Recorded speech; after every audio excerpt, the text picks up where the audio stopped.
ओम शांति। 29 अप्रैल की बाबा की मुरली। मीठे बच्चे, यह तुम्हारा बहुत अमूल्य जन्म है।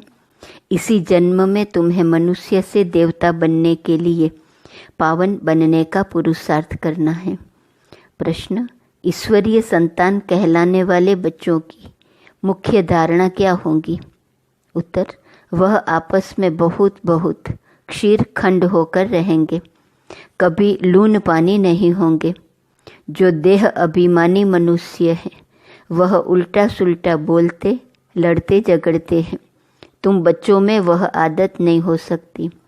यहाँ तुम्हें दैवी गुण धारण करने हैं, कर्मातीत अवस्था को पाना है। ओम शांति। पहले पहले बाप बच्चों को कहते हैं, देही अभिमानी भव, अपने को आत्मा समझो। गीता आदि में बल क्या भी है, परंतु वह सभी है भक्ति मार्ग के शास्त्र। बाप कहते हैं, मैं ज्ञान का सागर हूँ, तुम बच्चों को ज्ञान सुनाता हूँ। कौन सा ज्ञान सुनाते हैं? सृष्टि के अथवा ड्रामा के आदि मध्य अंत का नॉलेज सुनाते हैं। यह है पढ़ाई। हिस्ट्री और ज्योग्राफी है ना। भक्ति मार्ग में कोई हिस्ट्री ज्योग्राफी नहीं पढ़ते, नाम भी नहीं लेंगे। साधु संत आदि बैठ शास्त्र पढ़ते हैं। यह बाप तो कोई शास्त्र पढ़कर नहीं सुनाते। तुमको इस पढ़ाई से मनुष्य से देवता बनाते हैं। तुम आते ही हो मनुष्य से देवता बनने। है वह भी मनुष्य, यह भी मनुष्य, परंतु यह बाप को बुलाते हैं कि हे पतित पावन आओ। यह तो जानते हो देवताएं पावन हैं, बाकी तो सभी अपवित्र मनुष्य हैं। वह देवताओं को नमन करते हैं, उनको पावन, अपने को पतित समझते हैं। परंतु देवताएं पावन कैसे बने, किसने बनाया, यह कोई मनुष्य मात्र नहीं जानते। तो बाप समझाते हैं, अपने को आत्मा समझ, बाप को याद करना, इसमें ही मेहनत है। देह अभिमान नहीं होना चाहिए। आत्मा अविनाशी है, संस्कार भी आत्मा में रहते हैं। आत्मा ही अच्छे व बुरे संस्कार ले जाती है। इसलिए अब बाप कहते हैं, देही अभिमानी बनो। अपनी आत्मा को भी कोई जानते नहीं है। जब रावण राज्य शुरू होता है तो अंधियारा मार्ग शुरू होता है। देह अभिमानी बन जाते हैं। बाप बैठ समझाते हैं कि तुम बच्चे यहाँ किसके पास आए हो? इनके पास नहीं, मैंने इनमें प्रवेश किया है। इनके बहुत जन्मों के अंत का यह पतित जन्म है। बहुत जन्म कौन से, वह भी बताया। आधा कल्प है पवित्र जन्म, आधा कल्प है पतित जन्म। तो यह भी पतित हो गया। ब्रह्मा अपने को देवता व ईश्वर नहीं कहता। मनुष्य समझते हैं प्रजापिता ब्रह्मा देवता था, तब कहते हैं ब्रह्मा देवताय नमः।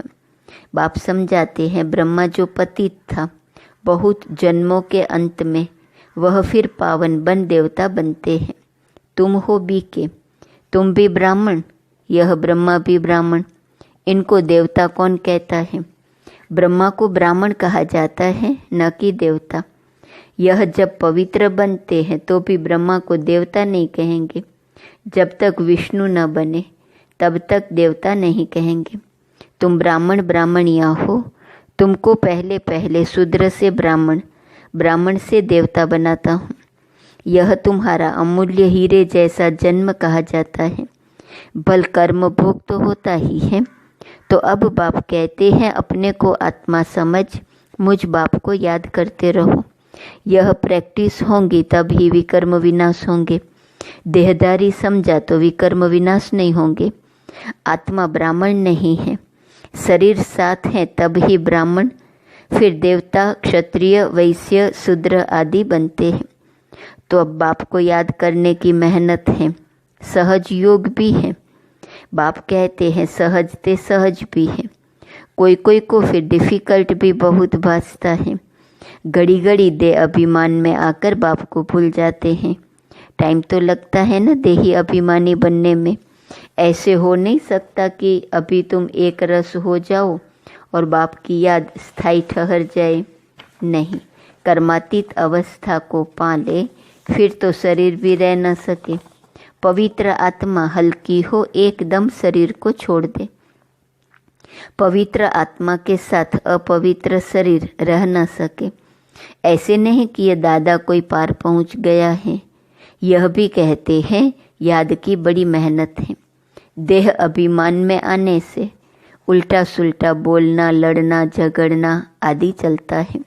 हम सब आत्माएं भाई भाई हैं, फिर आत्मा को कुछ नहीं होगा। देह अभिमान से ही रोला हुआ है। अब तुम बच्चों को देही अभिमानी बनना है। जैसे देवताएं क्षीर खंड हैं, ऐसे तुम्हें भी आपस में बहुत खीर खंड होकर रहना चाहिए। तुम्हें कभी लून पानी नहीं होना है। जो देह अभिमानी मनुष्य हैं वह उल्टा सुल्टा बोलते, लड़ते, झगड़ते हैं। तुम बच्चों में वह आदत नहीं हो सकती। यहाँ तो तुमको देवता बनने के लिए दैवी गुण धारण करने हैं। कर्मातीत अवस्था को पाना है। जानते हो यह शरीर, यह दुनिया पुरानी तमोप्रधान है। पुरानी चीज से, पुराने संबंध से नफरत करनी पड़ती है। देह अभिमान की बातों को छोड़, अपने को आत्मा समझ। बाप को याद करना है तो पाप विनाश होंगे। बहुत बच्चे याद में फेल होते हैं। ज्ञान समझाने में बड़े तीखे जाते हैं, परंतु याद की मेहनत बहुत बड़ी है, बड़ा इम्तिहान है। आधा कल्प के पुराने भक्त ही समझ सकते हैं। भक्ति में जो पीछे आए हैं वह इतना समझ नहीं सकेंगे। बाप इस शरीर में आकर कहते हैं, मैं हर 5000 वर्ष बाद आता हूँ। मेरा ड्रामा में पार्ट है और मैं एक ही बार आता हूँ। यह वही संगम युग है। लड़ाई भी सामने खड़ी है। यह ड्रामा है 5000 वर्ष का। कलयुग की आयु अभी 40,000 वर्ष और हो तो पता नहीं क्या हो जाए। वह तो कहते हैं भल भगवान भी आ जाए तो भी हम शास्त्रों की राह नहीं छोड़ेंगे। यह भी पता नहीं है कि 40,000 वर्ष बाद कौन सा भगवान आएगा। कोई समझते कृष्ण भगवान आएगा। थोड़ा ही आगे चल तुम्हारा नाम बाला होगा। परंतु वह अवस्था होनी चाहिए। आपस में बहुत बहुत प्रेम होना चाहिए। तुम ईश्वरीय संतान हो न। तुम खुदाई के मददगार गाए हुए हो। कहते हो हम बाबा के मददगार हैं पतित भारत को पावन बनाने।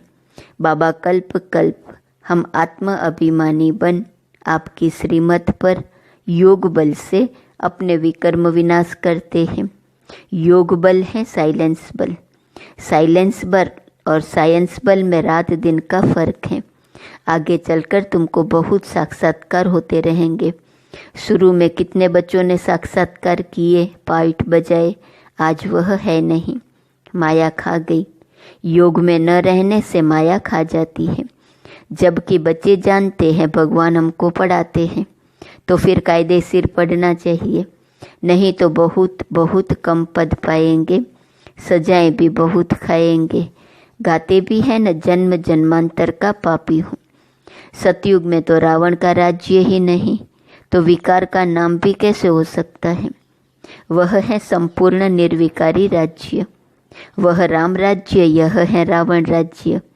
इस समय सब तमो प्रधान है। हर एक बच्चे को अपनी स्थिति की जांच करनी चाहिए कि हम बाप की याद में कितना समय रह सकते हैं, दैवी गुण कहाँ तक धारण किए हैं। मुख्य बात अंदर देखना है। हमारे में कोई अवगुण तो नहीं है। हमारा खान पान कैसा है। सारे दिन में कोई फालतू बात व झूठ तो नहीं बोलते हैं। शरीर निर्वाह अर्थ भी झूठ आदि बोलना पड़ता है न।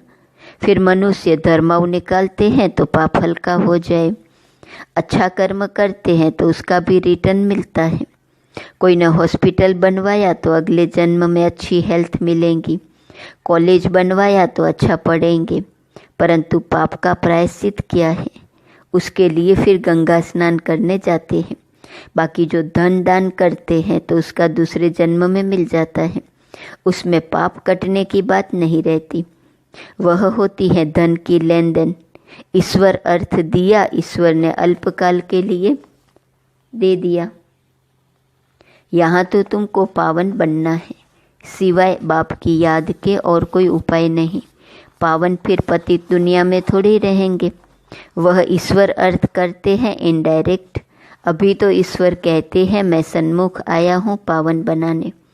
मैं तो दाता हूँ, मुझे तुम देते हो तो मैं रिटर्न में देता हूँ। मैं थोड़े ही अपने पास रखूँगा।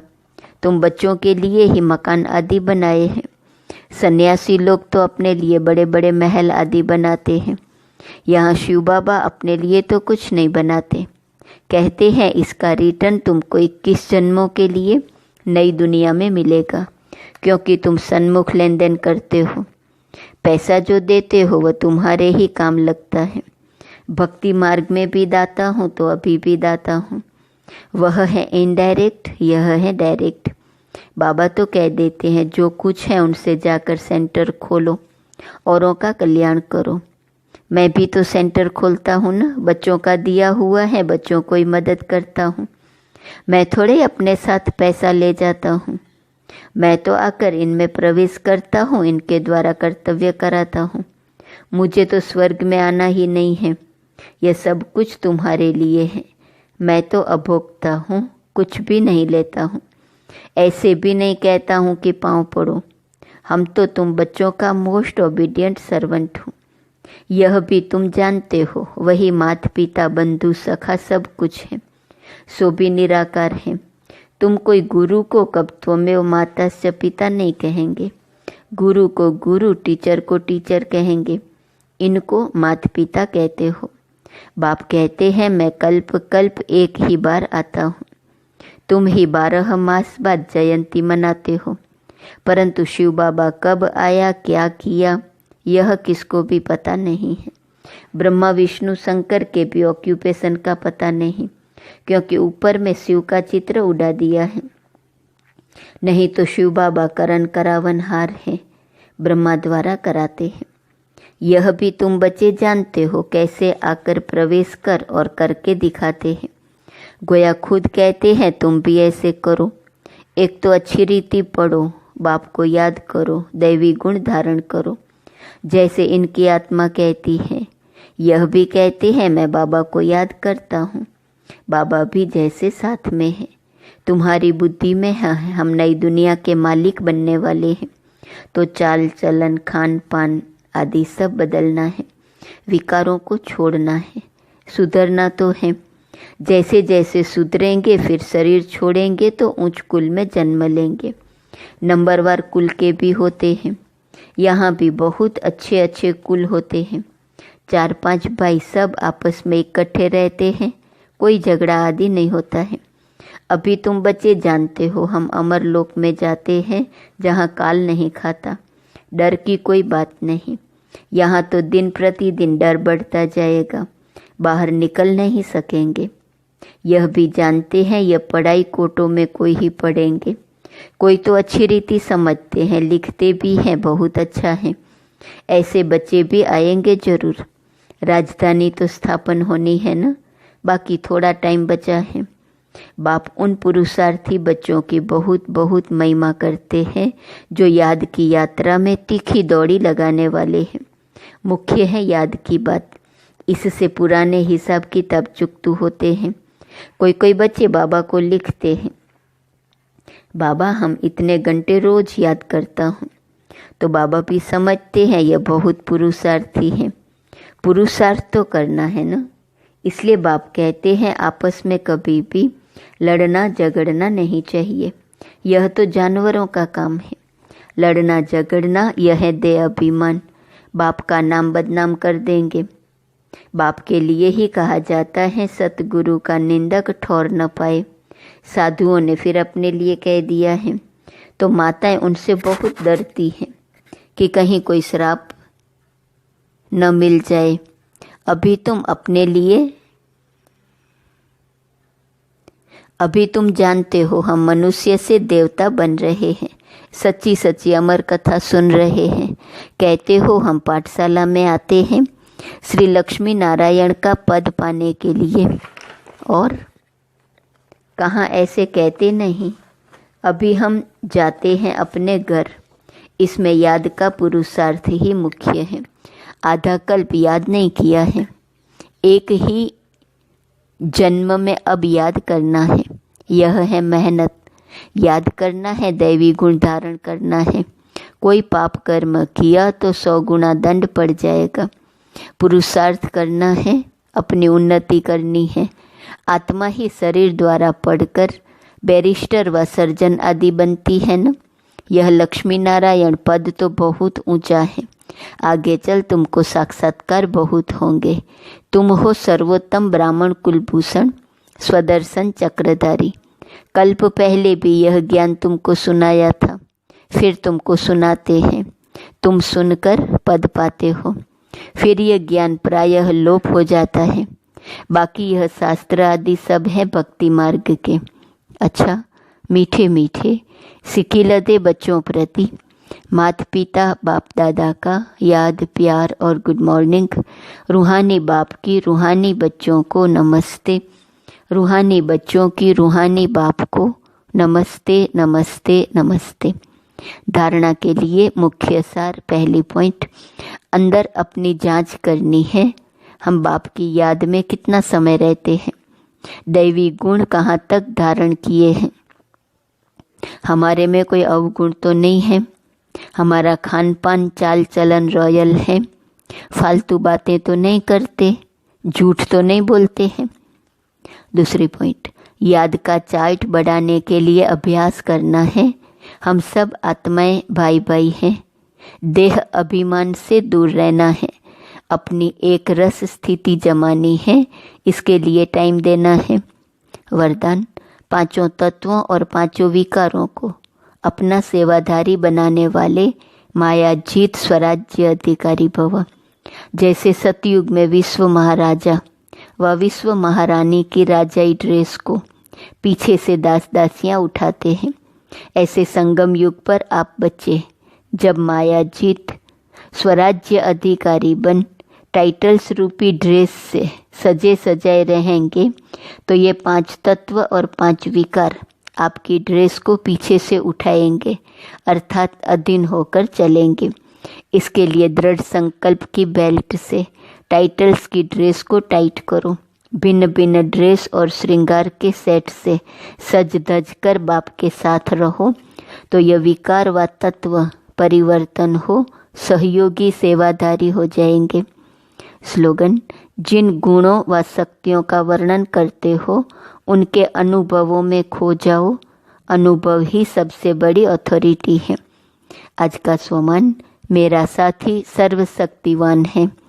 अव्यक्त इशारे की पॉइंट, 29 तारीख, स्वयं को बाप के साथ कंबाइंड समझने से विनाशी साथी बनाने का संकल्प समाप्त हो जाएगा, क्योंकि सर्वशक्तिवान साथी है।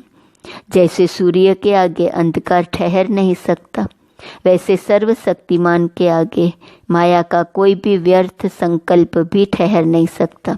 कोई भी दुश्मन वार करने के पहले अकेला बनाता है, इसलिए कभी अकेले नहीं बनो। ओम शांति।